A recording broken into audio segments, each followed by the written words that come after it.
Bismillahirrahmanirrahim.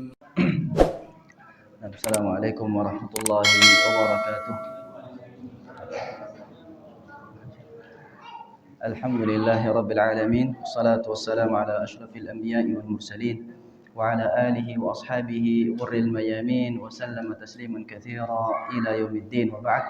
Alhamdulillah ma'asyara al-muslimin wal muslimat yang semoga senantiasa dirahmati oleh Allah Jalla fi'ula. Kita bisa duduk bersua kembali di sini ya, dalam rangka talabul ilm.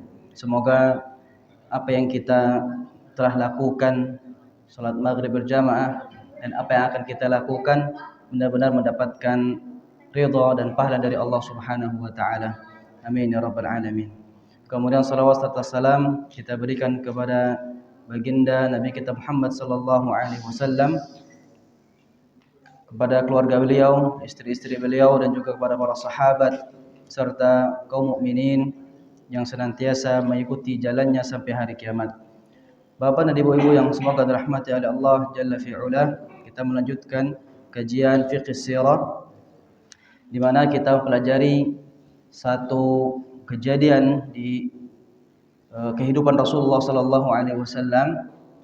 Di setiap kejadian kita akan pelajari faidah, ya, apa yang bisa kita ambil atau pelajaran yang bisa kita dapatkan dari setiap kejadian yang terjadi pada kehidupan Rasulullah sallallahu alaihi wasallam. Pada kesempatan atau pertemuan kali ini pembahasannya tentang binaul Ka'bah, yaitu pembangunan Ka'bah atau renovasi Ka'bah. Karena Ka'bah sudah dibangun oleh Nabi Ibrahim dan juga putranya Ismail, dan pada zaman Nabi sallallahu alaihi wasallam, itu ketika beliau berumur kurang lebih 35 tahun atau 5 tahun sebelum beliau diutus menjadi seorang nabi. Ya, beliau 5 tahun sebelum diutus menjadi seorang nabi, beliau ikut serta atau ikut berperan yang memberikan andil dalam pembangunan Ka'bah. Dikatakan oleh Ibnu Hajar, beliau meriwayatkan sebuah riwayat dari Abdul Razak dan juga Hakim dan juga Imam At-Tabarani, bahwasanya Ka'bah itu waktu zaman jahiliyah, ya, mabniyatun birradmi laisa fiha madar. Ya, di zaman jahiliyah Ka'bah itu terbangun atau terbuat dari bebatuan yang tidak ada tidak ada pengikatnya, tidak ada semennya, ya, tidak ada ininya, perekatnya, ya, semen atau yang lainnya, ya. Dan itu apa? Wa kanat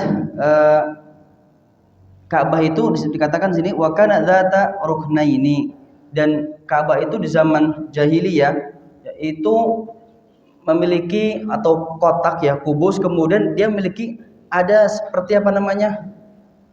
huruf D, itu bangunan yang kalau sekarang dikenal dengan Hijr Ismail. Kalau orang yang sekarang atau yang pernah ke sana yang melihat Ka'bah, nanti di sana ada bagian seperti huruf D-nya, ya.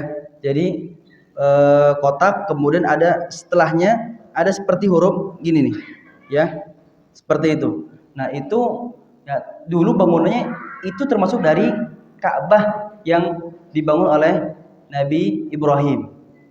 Nah, seperti itu. Dan Ka'bah ini ya muhatatun bi buyuti ahli Makkah, dikelilingi oleh rumah-rumah penduduk Mekah. Diriwayatkan oleh Imam Al-Bukhari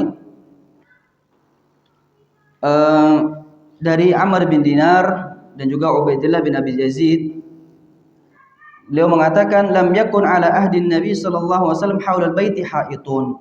Pada zaman Nabi, ya, Ka'bah itu tidak ada tidak ada tembok yang mengelilinginya. Tidak ada tembok yang mengelilinginya. Ya. Pas zamannya Abdullah ibnu Zubair, ya. Abdullah bin Zubair merenovasi, tapi ini cerita nanti ya, setelah di zaman setelah pembangunan yang di zaman Rasulullah SAW yang dibangun oleh Quraisy. Jadi yang nanti dibangun oleh orang Quraisy kemudian dirombak lagi sama Abdullah bin Zubair, dikembalikan ke zamannya Nabi Ibrahim. Dibangun sesuai dengan yang dibangun oleh Nabi Ibrahim di zamannya Abdullah bin Zubair.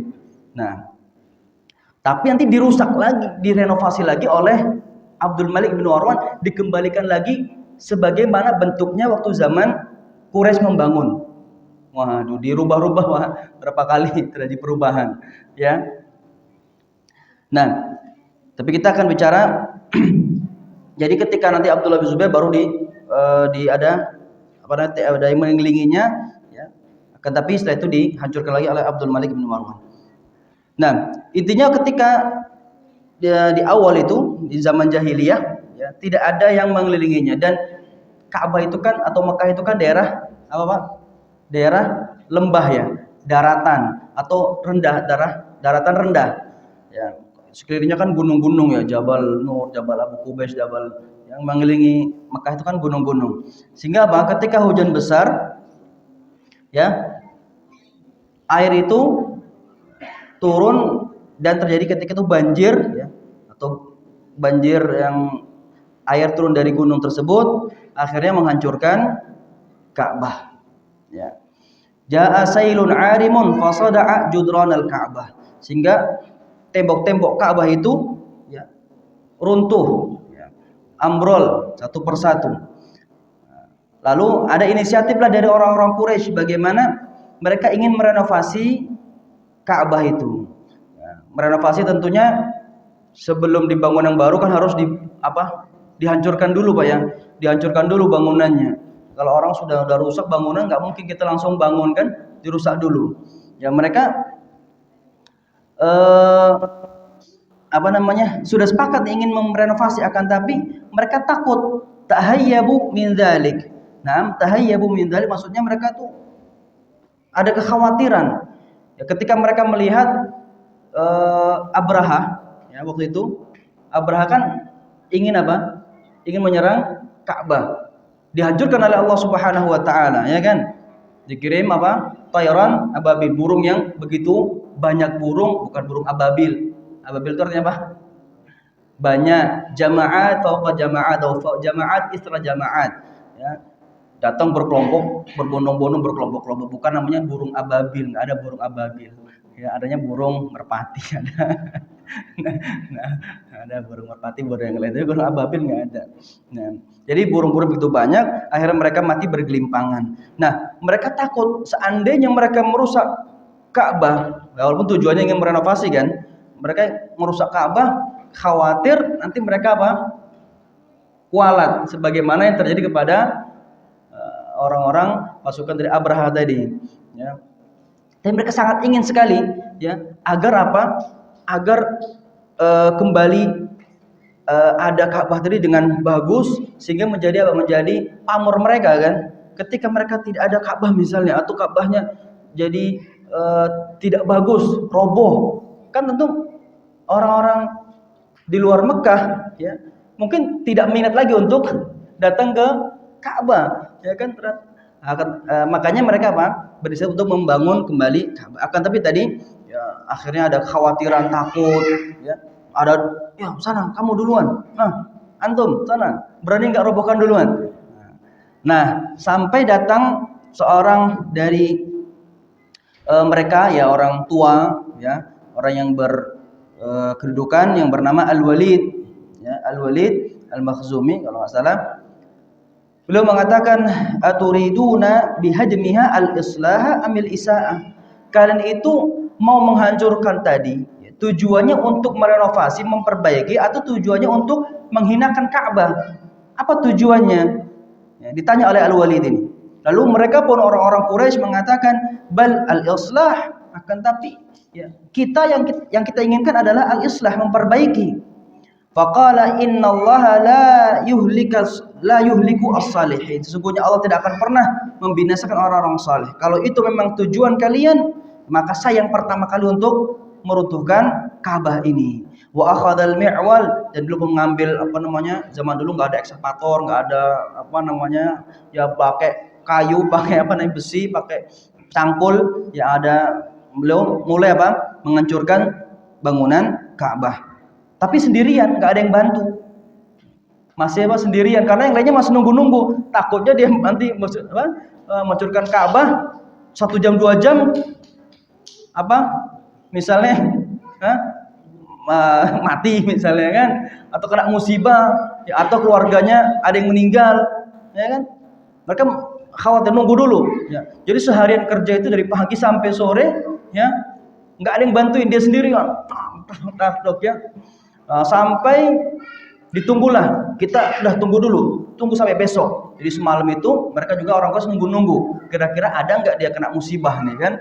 Ternyata alhamdulillah ya, lam yusibuhu syai'un, ternyata tidak ada yang menimpa si Al-Walid ini.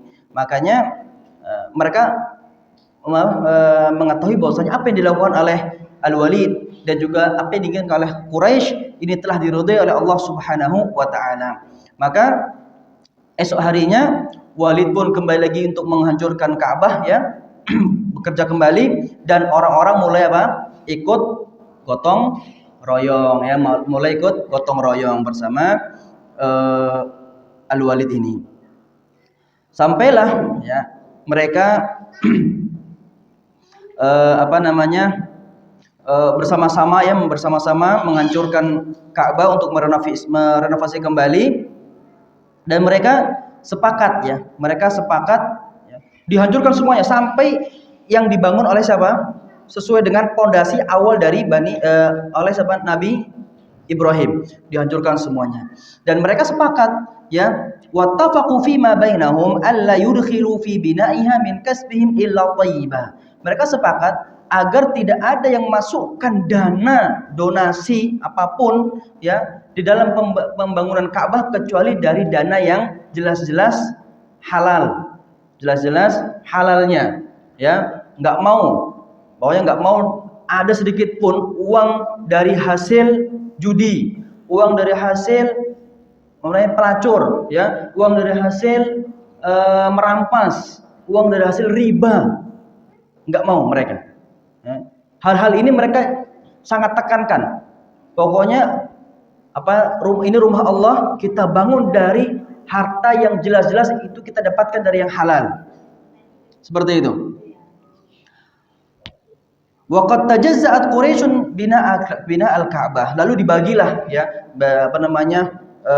setiap kabilah memiliki tugas untuk membangun Ka'bah. Ya, donasi dikumpulkan dari sebagian atau dibagi kepada kabilah-kabilah yang ada di Quraisy. Nah, atau setiap dari bangunan Ka'bah di sini bagian sebelah ini adalah kabilah ini dan ini. Ini kabilah kabilah Quraisy. Quraisy banyak ya, kabilahnya banyak. Ya, Quraisy itu kabilah besar, kemudian ada kabilah-kabilah kecil di dalam Quraisy itu. Ya, ini kabilah-kabilah apa di sini? Bagian kanan dari sini sampai sini sekian meter, ini kabilah ini, mungkin gitu ya. Dibagi-bagi lah intinya. Ya. Lah, sampailah ya ada suatu cerita diriwayatkan oleh Jabir bin Abdullah, semoga Allah meridainya. Ini Abdullah bin Abbas dan juga Rasulullah Shallallahu Alaihi Wasallam ini ikut apa? Rasul ikut ikut bawain batu, ya, ikut membawa batu untuk membangun Ka'bah. Semoga Allah meridai keduanya. Jabir bin Abdullah, semoga Allah meridai keduanya, berkata, "Lama buniyatil Ka'batu dhahaban Nabiyyu wa Abbas radhiyallahu ta'ala anhu." Ketika dibangun Ka'bah, Nabi dan juga Abbas. Siapa itu Abbas? Paman Nabi. Ya, paman Nabi. Yanqulanil hijarah. Mereka berdua, Nabi dan pamannya, ya, bantu ngusungin batu. Ya, gotong royong lah, sama-sama di tengah-tengah orang Quraisy. Masya Allah ya, beliau tidak menyendiri, ya, akan tapi ikut serta bersama orang-orang atau bersama masyarakatnya, ikut membantu. Ya. Kalau itu hal yang baik, boleh ikut. Ya. Seperti ini. Faqala Abbas lin Nabi, lalu Abbas pernah mengatakan kepada Nabi, "Ij'al izaraka ala raqabatik yaqiquka minal hijarah." Jadikanlah sarungmu ya di atas lehermu atau di atas pundakmu agar engkau terjaga dari batu. Atau batu kan taruh sini ini. Jadi mereka pakai ini ya, pakai sarung atau pakai jubah kayak gini kan ya. Nah, Ya, sebagian orang tuh dicincing di atas gitu, dicincing atau ditarik biar nyampe sini, ya biar ininya nggak lecet gitu. Kan dicincing berarti agak kelihatan auratnya, ini pahanya. Ya orang tuh yang biasa aja kan. Nah, padahal paha kan aurat ya. Lutut sampai dengan aurat laki-laki itu sampai dengan pusar. Ya, sampai pusar ini adalah aurat. Maka tapi orang itu mana ngerti. Jadi Abbas waktu itu masih jahiliyah kan, belum masuk Islam, Nabi belum diutus, masih umur 35 tahun. Jadi kata Abbas pamannya, Muhammad, itu kamu sarung kamu itu atau bajumu itu letakkan di sini, diangkat ya. Biar kamu terjaga dari batu. Ya. Pas Rasulullah SAW ingin mengangkat pakaiannya tadi, apa yang terjadi kepada Rasulullah SAW? Beliau kharra ilal ardi.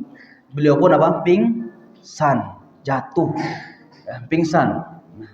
Wa tamahat ghainahu ila sama, dan matanya melihat ke langit. Tsumma afaqa, ketika beliau sadar, izari, mana sarungku? Ya, langsung diberikan sarungnya dan beliau dibenarkan lagi sarungnya tersebut. Intinya Nabi SAW dijaga dari awal beliau sebelum diutus ya. Beliau dijaga, tidak terlihat ya aibnya atau auratnya di hadapan orang. Masya Allah, sudah dijaga dari sebelum beliau diutus menjadi seorang nabi ya, diutus. Jadi hal-hal yang aib bagi Nabi SAW, Nabi terjaga ya, tidak bisa atau dijaga oleh Allah Subhanahu wa taala. Nah, sampai ketika ya sudah hampir jadi ya, tapi ini nggak jadi banget karena apa? Ya karena dananya kurang. Nah, intinya ketika sudah hampir mau jadilah ya bangunan Ka'bah tersebut, mereka berselisih ya, siapa yang akan meletakkan ya Hajar Aswad ke tempatnya. Meletakkan Hajar Aswad di tempatnya. Ini cerita sudah sering didengar ya, cerita peletakan batu Hajar Aswad di Ka'bah ya. Hajar Aswad itu batu yang aswad itu apa? Hitam ya, batu yang hitam. Maksudnya ada mengatakan aswad dari kata-kata sud atau dari kata-kata sayyid, mulia. Ada mengatakan batu yang mulia atau memang dari kata-kata aswad, hitam. Maksudnya apa? Karena dulu ya adalah batu yang aslinya berwarna putih. Sawadathu dzunubu bani Adam, akan tapi dihitamkan oleh dosa-dosa manusia. Ini batu yang kita disunnahkan untuk mencium ketika tawaf. Ketika tawaf kita sunnahkan untuk mencium ya. Di awal kita kalau bisa mencium, kalau nggak bisa mencium ngapain? Nah, jauh diusap aja. Kalau nggak bisa diusap. Terus yang sesuatu yang mengusap tadi kalau bisa dicium atau batu tongkat, ya, dan itu dicium. Tapi kalau nggak bisa megang, nggak bisa, ya udah isyarat saja tanpa harus mencium ya, cukup dengan. Tapi kalau sekarang mau sampai jam berapapun nggak ada yang kosong. Ya, ada juga baru nyampe gini udah hawanya tuh panas sumuk ya udah nggak tahan kita kadang-kadang. Tapi kalau orang-orang yang besar-besar badannya ya nggak ada masalah, mereka kuat kan. Tapi kalau kayak kita baru deket aja udah hawanya tuh sumuk panas gitu ya, udah nggak tahan lah, udah bau. Nah, tapi kalau yang mau semangat ya silahkan dicoba ya, bisa bertiga berempat itu sama-sama kan, insya Allah. Tapi kalau sendirian ya mending cari selamat saja ya, jangan mengganggu. Bahkan kita juga tidak boleh mengganggu orang yang sedang beribadah ya, dengan memberikan menyempit-nyempitkan mereka. Nah, ketika ingin meletakkan Hajar Aswad di tempatnya, mereka berselisih ya. Mereka berselisih karena setiap dari kabilah ingin dia yang meletakkan atau kabilahnya yang meletakkan batu Hajar Aswad tersebut di tempatnya. Ya, mereka menganggap saya yang paling berhak. Ini kabilah ini menganggap saya yang paling berhak. Akhirnya hampir terjadi pertumpahan darah. Nah, bahkan sampai sebuah kejadian, ada kabilah namanya kabilah Bani Abduddar, ya, dan juga Banu Adi bin Ka'ab. Ya, Banu Abdiddar dan juga Banu Adi bin Ka'ab, mereka sepakat, ya, mereka bersekutu, ya, bersekutu untuk apa? Ya, bersekutu untuk kita akan siap mati, siap bertempur kalau kita tidak menjadi orang yang meletakkan batu Hajar Aswad di tempatnya.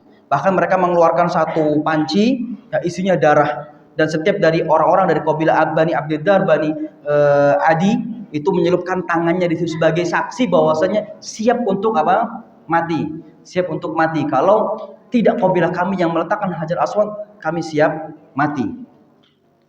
Nah, dan itu terjadi, ya, peristiwa tersebut terjadi sampai kurang lebih mungkin 3 harian atau 4 harian, ya, sampai dengan 5 hari. Nah, sampai apa? Alhamallahu subhanahu wa ta'ala akbarahum sinnan, sampai Allah mengilhamkan kepada orang yang tua di antara mereka atau yang lebih tua di antara mereka yang bernama Abu Umayyah ibn al-Mughirah al-Makhzumi.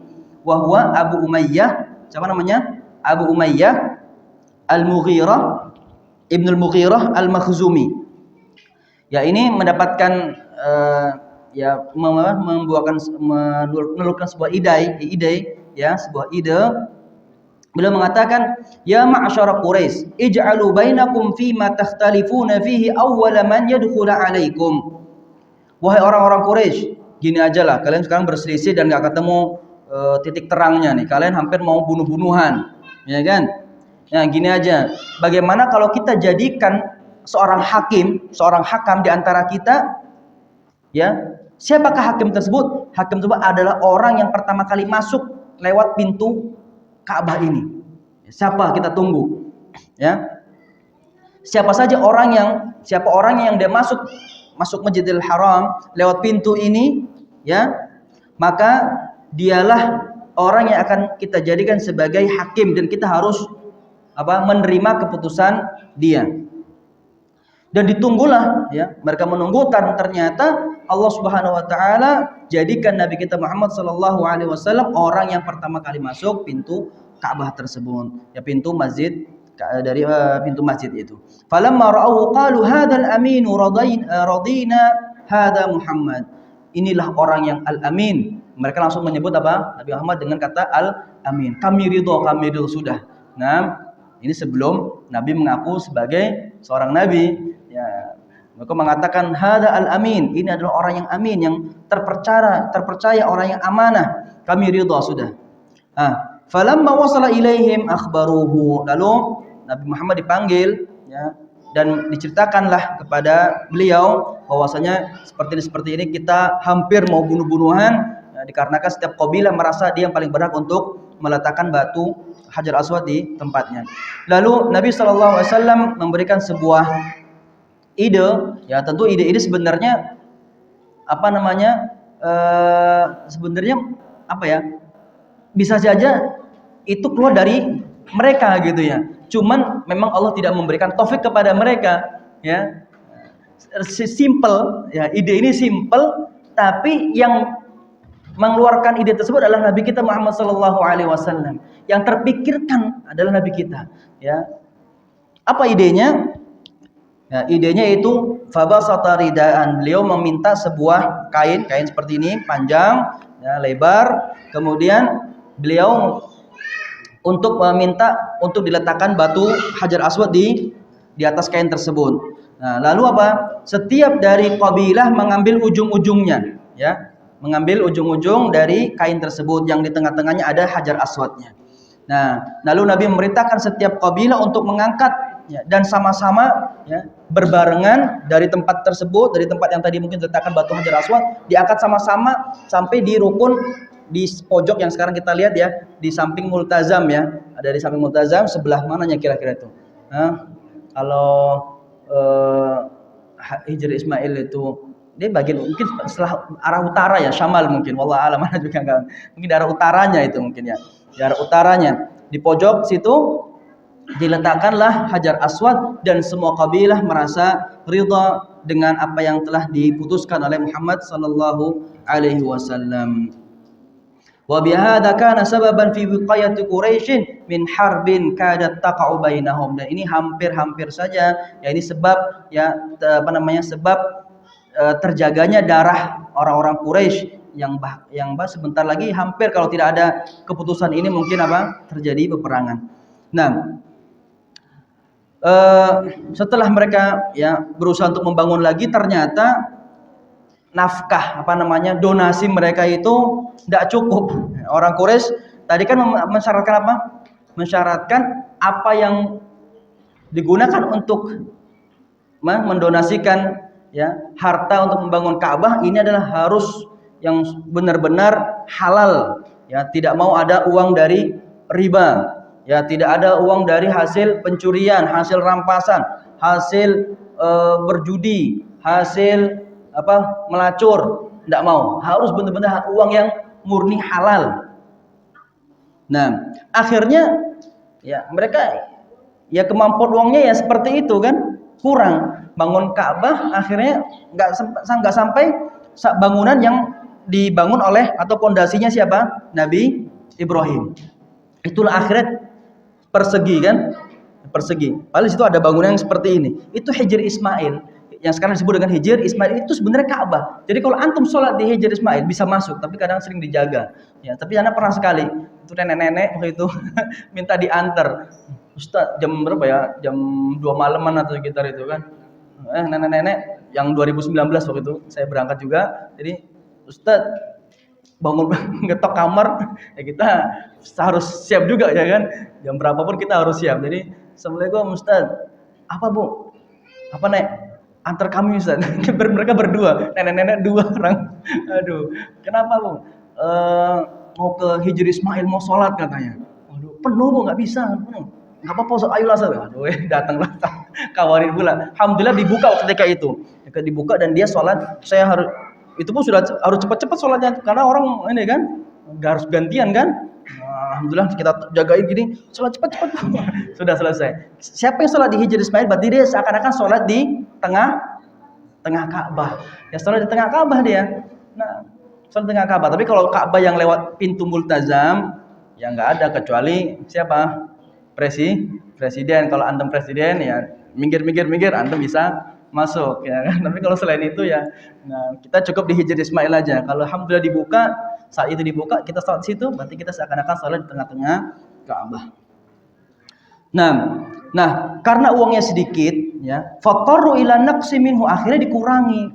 Fabanu 'alal juz'i syamali, akhirnya dibangun bagian utara ini, ya. Berarti kalau yang Hijr Ismail itu bagian selatannya, ya, yang itu arah ke selatan. Ya, jadi yang sini ini, ya, bagian utaranya yang dibangun oleh oleh orang-orang Quraisy, ya.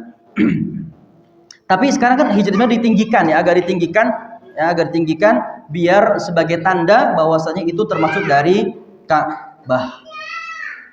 Nah,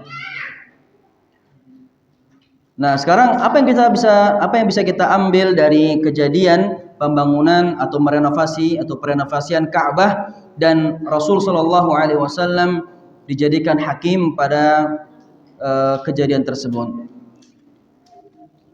Yang pertama, ketika mereka mengatakan, ya, orang-orang Quraisy mengatakan bahwasanya la tudkhilu fi bina'i hadzal baiti maksaban haraman min kasbi baghin aw madlamatin aw riba. Ketika mereka mengatakan jangan kalian masukkan dalam membangun rumah Allah ini dari sesuatu yang haram. Ya, baik itu apa tadi kita katakan hasil dari melacur atau sebuah kezaliman atau riba. Masya Allah. Orang zaman dulu jahiliyah, ya, mereka tahu kalau riba itu adalah suatu yang buruk, suatu kezaliman. Mereka jahiliyah, ya. Tapi memahami hal tersebut, ya. Lah kita sudah masuk Islam, ya, sudah bersyahadat asyhadu an la ilaha illallah wa asyhadu anna muhammadar rasulullah, masih jatuh kepada perbuatan riba. Bahkan jadi pelaku-pelaku riba. Ya, bahkan menjadi pelaku-pelaku riba. Waliyadzubillah. Ya, orang jahili aja nggak mau dia. Ini juga menjadi motivasi bagi kita atau menjadi pelajaran bagi kita bahwa sesuatu yang baik, ya, jangan dimodali, ya, dengan cara yang atau dengan modal yang tidak baik. Ya, orang mau haji, orang haji atau orang mau umroh modalnya pakai riba misalnya, ya kan? Mereka ingin membangun Ka'bah, beribadah, mereka niatnya mulia kan, membangun Ka'bah. Mereka aja nggak mau malah mereka ya pelaku-pelaku ya kadang zalim, kadang berbuat riba, tapi mereka ada mungkin bagian-bagian tertentu uang mereka yang mereka bisa pastikan ini nggak dari riba, gitu loh. Dan ini mereka nggak mau, riba tuh nggak mau. Hasil dari merampas, hasil dari pelacur mereka nggak mau sama sekali. Itu bahkan mereka zamannya jahiliyah, ya. Nah, kita ada orang mau beribadah, ya, berangkat haji, hasilnya dari riba, hasil dari korupsi misalnya. Hasil dari korupsi. Ya, mereka mengatakan korupsi biar apa? Yang penting haji dulu, karena haji kan akan menghapuskan dosa. Jadi, ya, dari dosa kalau haji, ya Pak, haji nanti apa? Dosanya dihapus gitu ya, betul. Pakai dalil lagi kan? Ya, apa dalilnya? Nah, man hajja falam yars walam yafsuq raja'a ka yaumin waladatu ummuh. Barang siapa yang haji enggak berkata kotor, ya, tidak melakukan kejahatan, yafsuq, maka dia akan kembali sebagaimana dilahirkan ibunya. Gitu, maksudnya kembali suci lagi. Nah, bahkan al-hajjur mabrur laisa lahu jazaa'un illa al-jannah. Haji yang mabrur tidak ada balasan kecuali surga. Wah, udah haji dulu. Uangnya, modalnya mereka nggak bikin dari mana, ya. Padahal apa? Kira-kira gimana Pak? Betul nggak kayak gitu tuh? Betul nggak? Haji dulu, nanti kan kalau haji, berarti dosa saya dihilangkan. Iya, betul ya? Enggak.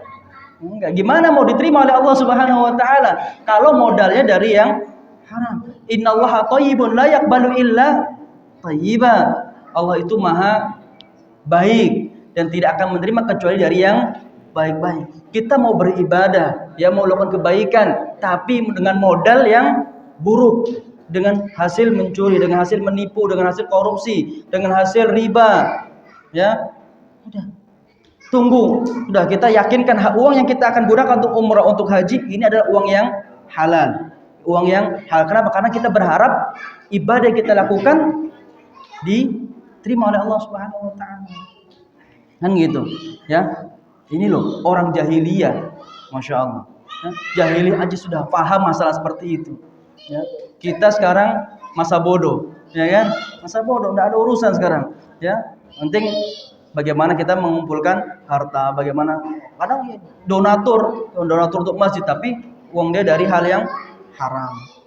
Waliyadzubillah.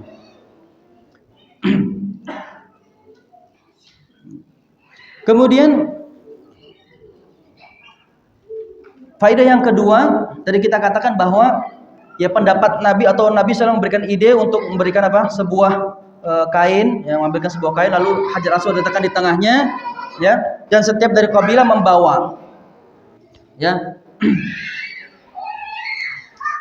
Mungkin kita katakan tadi sebagian orang berpendapat bahwa ini kan idenya kayaknya sederhana gitu ya. Bisa jadi orang-orang Quraisy banyak juga yang senior-senior, orang akal-akalnya memiliki kecerdasan gitu kan. Tapi kok mereka tidak memikirkan sebagaimana apa yang diberikan oleh Nabi Shallallahu Alaihi Wasallam, ya. Ya, Nabi Muhammad ketika itu umurnya masih di bawah mereka.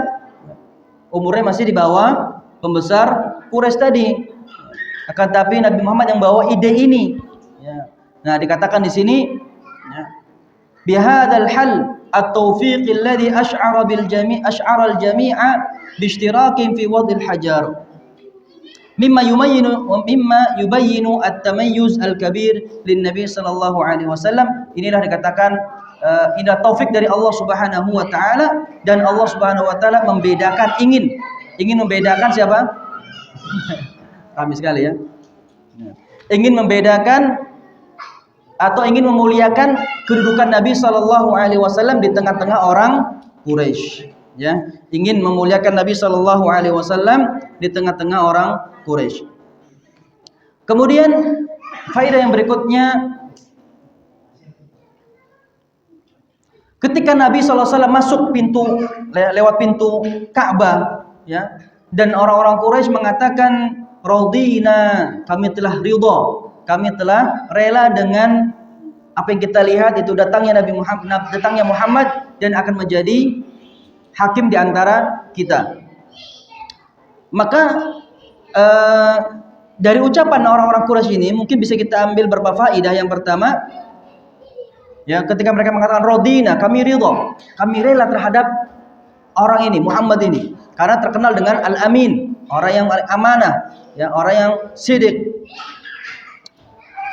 Berarti di sini menunjukkan apa? Menunjukkan bahwasanya orang-orang Quraisy itu mereka orang-orang yang faham, ya, benar-benar faham dengan pribadi siapa? Nabi Muhammad sallallahu alaihi wasallam. Karena Nabi sallallahu alaihi wasallam adalah orang yang selalu di tengah-tengah mereka, ya, bertaamul dengan mereka, bermuamalah dengan mereka. Makanya kalau kita ingin, ya, ingin didengar, ingin, ya, dihormati oleh masyarakat kita, jangan menjadi orang yang munazil. Kalau bahasa Arab, munazil itu orang yang memisahkan diri dari masyarakatnya, ya. Tapi juga bukan berarti undamij atau benar-benar ya, semua apa yang dilakukan di tengah masyarakat, baik itu yang haram, baik itu ikut semuanya, tidak. Sebagaimana Nabi SAW ini, ketika hal yang baik, sebagaimana ceritakan waktu pertemuan sebelumnya, al-halful fudul. Apa halful fudul? Ya, ikut serta dalam ketika ada orang yang dizalimi, Nabi ikut membantu orang tersebut. Nah, sama ketika pembangunan Ka'bah, Nabi hal-hal yang baik di kalangan Quraisy, Nabi ikut di tengah-tengah mereka, sehingga, ya, Nabi Muhammad itu dikenal sama orang-orang Quraisy, sehingga apa yang ucapan beliau, ya, apa keputusan beliau itu menjadi hal yang diterima oleh orang-orang Quraisy, karena bukan orang yang dijauhi oleh orang Quraisy, yang mereka dikenal oleh orang Quraisy, atau beliau terkenal oleh orang-orang Quraisy. Nah, adzan belum?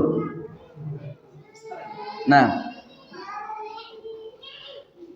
ya, ini menunjukkan pentingnya seorang dai atau setiap dari kita tentunya juga adalah orang yang mengajak kepada kebaikan, ya. Ya, kita berusaha untuk berikhtilat maksudnya berikhtilat, bukan ikhtilat antara laki dan perempuan, ikhtilat dengan mujtama, ya, ikhtilat dengan masyarakatnya, ya, berbaur dengan masyarakatnya, bukan orang yang suka, bagaimana kita membuat sebuah komunitas sendiri, ya, di tengah-tengah hutan, ya. Ya, beli tanah dengan di tengah hutan, yang nggak mau, bahkan kalau bisa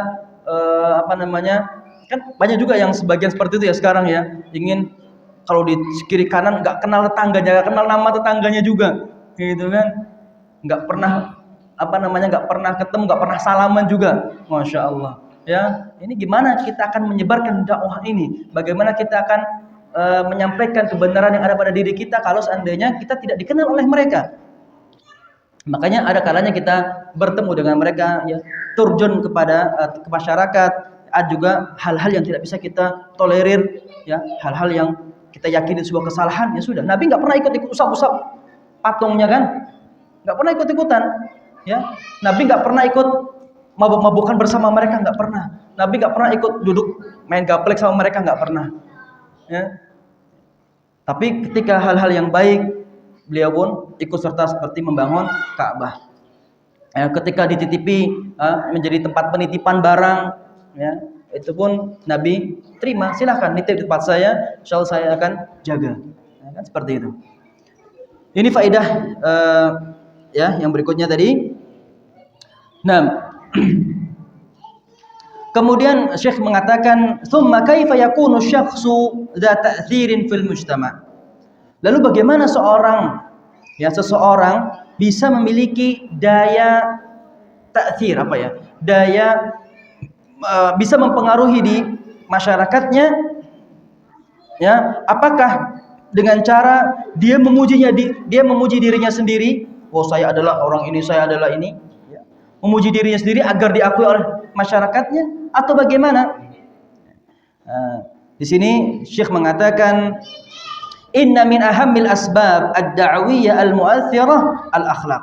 Di antara ya sebab yang paling utama bagi seorang dai ya atau kita yang ingin berdakwah, yang akan berdakwah dan dakwah tersebut harapannya akan bisa mempengaruhi masyarakatnya, yang pertama adalah al-akhlaq. Itu apa? Akhlak. Yaitu kita memiliki adab dan memiliki akhlak yang mulia. Fa khuluqu Muhammadin sallallahu alaihi wasallam ja'alahum yurahibuna bimuqaddimihi alaihim. Bimuqaddamihi alaihim. Ya. Dan akhlaknya Muhammad sallallahu alaihi wasallam itulah yang menjadikan mereka tarhib, ya. Menerima menerima usulan atau pendapat Nabi Shallallahu Alaihi Wasallam. Kalau bukan karena akhlak beliau masuk masjid, kita Muhammad nggak jadi ini bukan orang. Tapi karena Nabi adalah orang yang terkenal, Amin As-Siddiq, maka langsung mereka pun nggak ada tolakan lagi, langsung menerima, radina. Nah, insyaallah kita lanjutkan setelah ada. Barakallahu fikum.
Nah, kita lanjutkan.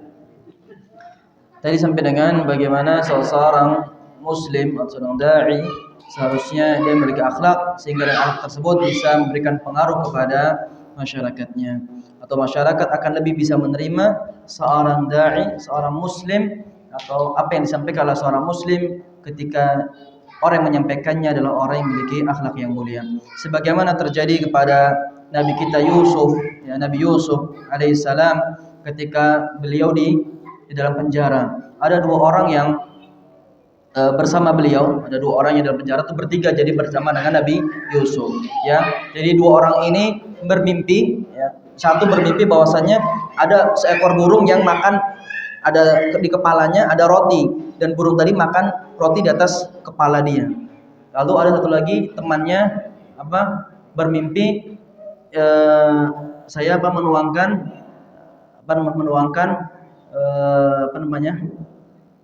anggur, ya, dengan anggur. Nah, lalu dikatakan mereka mendatangi Yusuf, lalu mereka mengatakan inna naraka minal muhsinin. Kenapa kami mendatangi engkau wahai Yusuf? Karena kami lihat engkau selama di penjara ini adalah orang yang selalu berbuat baik, ya. Karena biasanya kalau di penjara itu isinya orang-orang jahat, Pak, ya. Isinya mungkin pembunuh, isinya narkoba, macam-macam lah, ya kan? Tapi nah ini beda, ya. Ini beda. Ini mungkin salah tangkap ini mungkin, ya kan? Nah, karena memang salah tangkap, ya kan? Karena di ada makar, ya kan? Ada makar di sana, ya. Nah, ketika mereka berdua melihat, loh, ini beda ada orang soleh, orang berbuat baik ini. Akhirnya mereka berdua yakinlah untuk menceritakan mimpinya kepada Nabi Yusuf. Ya, karena apa? Karena kebaikan atau akhlak yang dimiliki oleh Nabi Yusuf. Kemudian berikutnya, faedah yang berikutnya di mana tadi kita katakan juga bahwasanya kejadian ini, ya, ketika Nabi Muhammad SAW dijadikan hakim, maka yang menunjukkan apa? Kedudukan Nabi kita Muhammad SAW di tengah kaumnya, ya. Ketika mereka mengatakan kami ridho, ya. Tapi ketika Nabi SAW itu masih berbicara tentang masalah dunia, ya kan? Kami ridho. Ya. Tapi ketika Nabi Muhammad diutus menjadi seorang nabi, lalu mendakwakan tauhid, yang mengajak mereka beribadah hanya kepada Allah dan membodoh-bodohkan patung-patung mereka, yang patungnya tidak memberikan manfaat, ya, tidak memberikan mudarat, mereka mulai marah dan melakobi Nabi Muhammad dengan lakop yang kebalikannya dari sebelum mereka atau sebelum Nabi SAW diutus menjadi seorang nabi, dengan lakop sahir, tukang sihir, tukang penyihir, dukun, ya kan, penyair, yang membuat syair dan yang lainnya. Nah, ini juga kalau seandainya orang-orang Quraisy, ya, ini orang-orang Quraisy terhadap Nabi kita Muhammad sallallahu alaihi wasallam yang awalnya adalah shadiq, orang yang paling jujur, al-amin, terkenal dengan aminnya. Makanya ketika beliau di awal-awal dakwah, ya, di bukit Sofa, beliau naiknya di bukit Sofa, terus manggil kabilah sini pada datang. Nah, ternyata beliau mengatakan apa yang kalian katakan jika seandainya saya katakan di belakang bukit ini ada tentara atau ada segerombolan pasukan yang akan menyerang kalian, akuntum musaddiqi, akan percaya kepada aku? Kata mereka, majarrabna 'alaika kadiba, kami tidak pernah mendapatimu berdusta wahai Muhammad. Lalu kata Nabi Muhammad, wa inni mundhiru baina yadaykum 'adzabin syadid, saya meringati kalian, ya, dengan azab yang pedih. Berimanlah kalian kepada Allah Subhanahu wa taala. Akhirnya Abu Lahab yang mengatakan tabban laka ya Muhammad, alihada jama'atana, celaka kamu, hanya untuk ini kamu mengumpulkan kami di sini. Turunlah ayat tabbat yada Nabi Lahab, bantahan kepada ucapan Abi Lahab tadi. Nah, intinya Nabi Muhammad aja yang terkenal shadiq, terkenal amin, ketika mengajak kepada tauhid diberikan lakop-lakop yang buruk oleh kaumnya. Lah kita siapa? Ya kan gitu ya. Nah, kita nggak diberi lakop al-amin, kita juga bukan lakopnya as-shadiq, ya. Bukan, kita masih banyak kekurangan dari Nabi Shallallahu alaihi wasallam. Terus kita memulai mengajak kepada kebaikan, mulailah orang apa? Berbicara sana sini dan seterusnya. Ya kita harusnya bersabar. Jangankan kita Nabi Muhammad orang yang sudah jelas-jelas dikenal mereka, nah kita mungkin nggak terlalu dikenal di masyarakat kita kan, atau mungkin kita orang yang pindahan bukan orang tempatan situ misalnya, nggak dikenal dengan masyarakat. Kita akan mengajak kebaikan, tentu lebih banyak ucapan-ucapan yang akan menyudutkan kita kan. Makanya kita bersabar ya, karena sudah menjadi sunnatullah, sudah menjadi sunnatullah ketika orang mengajak kepada kebaikan, kepada tauhid, banyak orang-orang yang memusuhinya. Gambarannya tadi, Nabi saja yang sudah mendapatkan gelar Al-Amin, ya, setelah mengajak kepada kebaikan, kepada kepada tauhid, ya, kepada agama mereka, ya, diajarkan agama yang benar, nggak mau. Tapi kalau masalah dunia, maulah mereka. Tapi kalau masalah agama nggak mau mereka. Nah, kemudian juga inna hadisatal fil abrazat Quraisyan ala sairil qabail. Ini kita mengulang lagi sebenarnya. Kejadian tentara gajah ya. Kita kemarin di antara faidah cerita Abraha itu dikalahkan atau dihancurkan oleh Allah Subhanahu wa taala ketika menyerang Ka'bah. Apa faidahnya kemarin? Masih ingat? Qabilah Quraisy apa? Mendapatkan apa? Qabilah Quraisy mendapatkan kemuliaan, ya kan? Karena qabilah Quraisy yang mereka mendapatkan apa? Mendapatkan kunci apa? Kunci Ka'bah, atau qabilah Quraisy yang menjaga Ka'bah. Ketika diserang oleh Abraha dan Abraha dihancurkan, berarti orang-orang kabilah yang ini, kabilah-kabilah selain Quraisy, memang Quraisy ini hebat sampai dijaga oleh Allah. Setidaknya karena mereka menjaga Ka'bah, ya kan? Berarti orang Quraisy ini dimuliakan oleh Allah Subhanahu wa taala. Jadi di perang di Hadisatul Fil, ya, di tentara gajah itu ada faedah orang Quraisy dimuliakan oleh Allah Subhanahu wa taala, kedudukannya di mata kabilah-kabilah yang lain. Iya, emang kabilah Quraisy dimuliakan dari yang lainnya. Setelah kecil itu mereka segan dengan orang Quraisy. Kan kalau orang Quraisy pergi kemana? Ke Syam.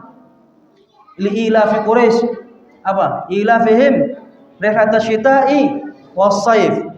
Ya, kebiasaan orang Quraisy kalau mereka pergi di musim panas, rihlatasy syita'i, syita musim dingin, pergi kemana dingin? Ke sana, ke Syam. Was-saif kalau musim panas ke Yaman. Ya kalau musim dingin mereka ke Syam, nyari bahan-bahan apa di Syam, dijual di Mekah. Dan mereka merasa aman. Wa amanahum min khawf. Mereka merasa aman. Kenapa? Karena orang tahu ini kalau kita serang lagi di jalan, dirampok, mereka nggak mau. Nanti kita kualat seperti tentara Abraha. Iya, karena mereka tahu ini orang-orang Quraisy ini yang jaga Ka'bah ini. Ya, orang yang jaga Ka'bah ini udah jangan berani kita begal, nggak berani mereka. Kalau di padang pasir banyak begal, Pak.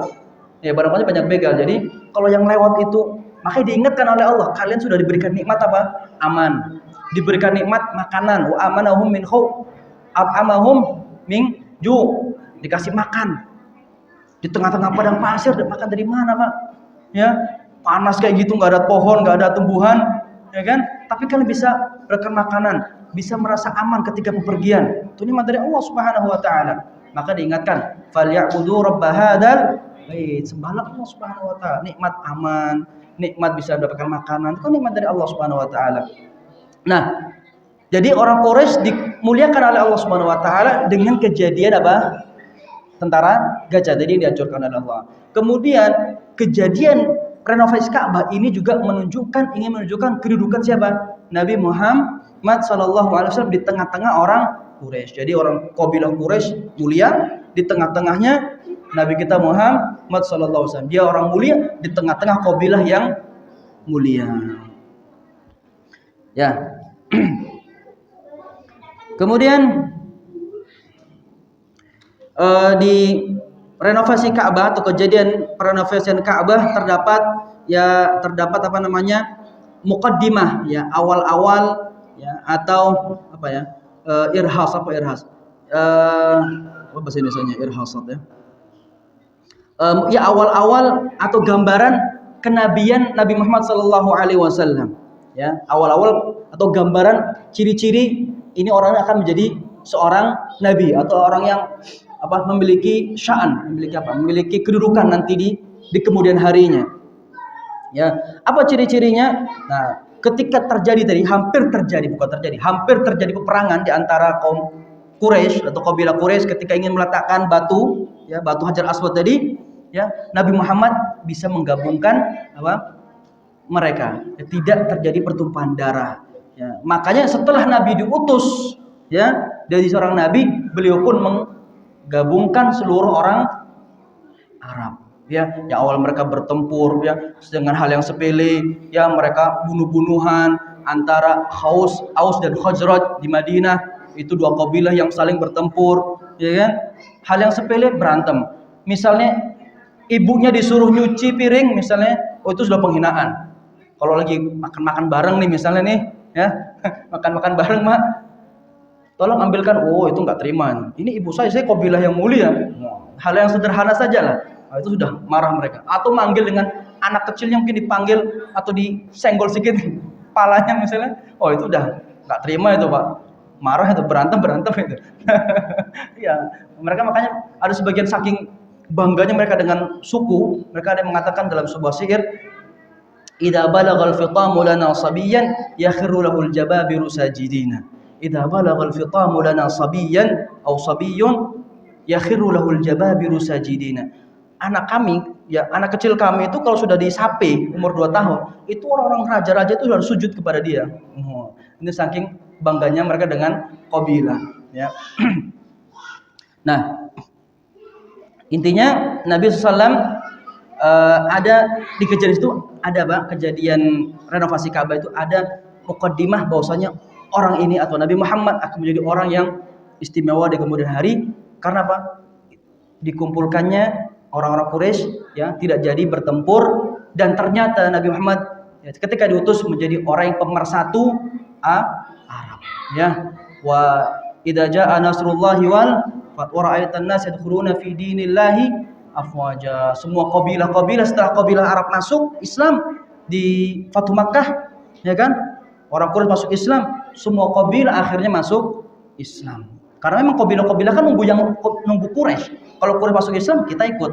Kalau Quraisy menang, ya kan? Kalau Quraisy menang sama Muhammad, mereka nggak masuk, kabilah-kabilah itu nggak berani langsung masuk Islam, Pak. Walaupun mereka ada keinginan, tapi mereka nunggu dulu nih, karena mereka segan dengan Quraisy. Kalau Quraisy kalah, baru. Tapi kalau Quraisy menang, ya kita kan jadi nggak ada masalah dengan orang Quraisy. Kita hubungannya baik-baik aja, hubungan bilateralnya baik-baik aja. Nah, makanya kita nunggu dulu. Nah, ketika di Fathu Makkah, orang Quraisy semuanya masuk Islam, sudah akhirnya kabilah-kabilahnya juga masuk Islam. Wa yadkhuluna fi dinillahi afwaj. Orang masuk Islam, ya, di agama Allah atau di agama Islam ini afwaj, berbondong-bondong. Nah, ini juga menunjukkan tadi muqaddimah, ya. Kemudian terakhir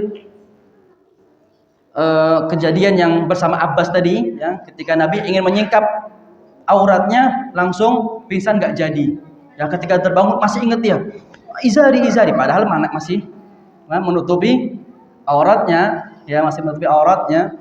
Ya. Intinya di sini Allah SWT menjaga Nabi kita Muhammad SAW sejak beliau kecil. Sejak dibelah dadanya dibersihkan, kemudian sampai dengan mau tersingkap auratnya, dia dipingsankan oleh Allah Subhanahu wa Ta'ala sehingga tidak terjadilah, ya, sesuatu yang aib. Jadi dari segi akhlak, fisik, semua tidak ada aib, ya. Tata akhlak pribadi beliau, ya, tidak pernah beliau melakukan sesuatu yang aib dalam dirinya, ya. Kalau kita mungkin masihlah melakukan hal yang mungkin kurang baik, ya kan? Kurang baik, ya. Atau mungkin sebenarnya aib bagi sebagian orang. Tapi kita, ya tadilah, ya, masih jatuh kepada hal seperti itu. Kalau Nabi SAW tidak sama sekali. Ya, ingin jatuh kepada kesalahan langsung dijaga oleh Allah Subhanahu wa Ta'ala. Mungkin ini yang bisa saya sampaikan. Insyaallah pada pertemuan berikutnya adalah di antara bentuk-bentuk penjagaan Allah Subhanahu wa Ta'ala kepada Nabi kita Muhammad sallallahu alaihi wasallam sebelum diutusnya. Ya, di antara kelanjutan dari kisah tadi ya, yang lain-lain, kejadian yang lain yang menunjukkan Nabi itu terjaga ya sebelum diutus menjadi seorang nabi. Mungkin ini jika ada pertanyaan, tafadhal. Jadi kita namanya sholat maghrib, kemudian ada witir ya, ada qunut nazilah. Ada qunut nazilah. Kita mendoakan saudara kita yang ada di Palestina. Ya setidaknya kalau kita tidak bisa dengan harta, setidaknya kita tidak bakhil dengan doa kita, ya, dengan doa kita. Doa qunut, kita sujud, baca Allahumma ansur ikhwanana al-mustad'afina fi Filistin. Allah atau akan melaknat orang-orang Yahud. Allahumma al'an al-yahud, Allahumma al'anil yahud, Allahumma dammiril yahud, Allah hancurkan orang Yahudi, Allah hancurkan orang Yahudi. Nah, silahkan. Nah, nanti kita sebagai tanda kita cinta kepada saudara kita yang ada di Palestina dan sebagai uzur kita kepada Allah Subhanahu wa taala ketika kita nanti di akhir ditanya apa yang sudah engkau lakukan, kita sudah dengan harta, setidaknya juga dengan doa kita. Allah taala alam.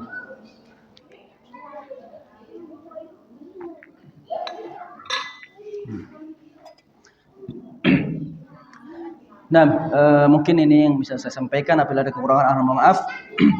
Wassallallahu ala nabiyina Muhammad wa ala alihi wa sahbihi wasallam. Subhanakallahumma wa bihamdik asyhadu an la ilaha illa ant astaghfiruka wa atubu ilaik. Assalamualaikum warahmatullahi wabarakatuh.